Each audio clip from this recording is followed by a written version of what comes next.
naniniwala tayo doon sa kasabihan na habang may buhay, may habang may buhay, may Pag-asa. habang may buhay, may Pag-asa. pagsubok. Dahil tayo katiwala ng Diyos, binibigyan din niya tayo ng iba't ibang klase ng pagsubok.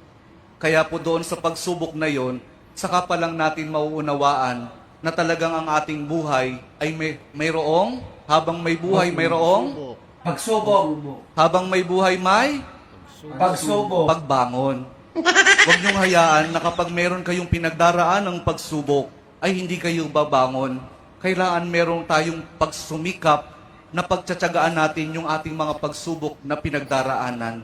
At kapag merong pagsubok at merong pagbangon, saka pa lang natin mauunawaan na talagang ang ating buhay, na habang may buhay, may Pagbangon. habang may buhay, may Pagbangon. pag-ibig.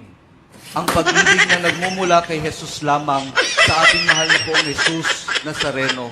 Dahil doon, kapag naunawaan natin itong mga bagay na ito, na habang may buhay, may pagsubok, may pagbangon at may pag-ibig na nagmumula lamang kay Jesus, saka pa lang natin mauunawaan at matatanggap na talagang habang may buhay, may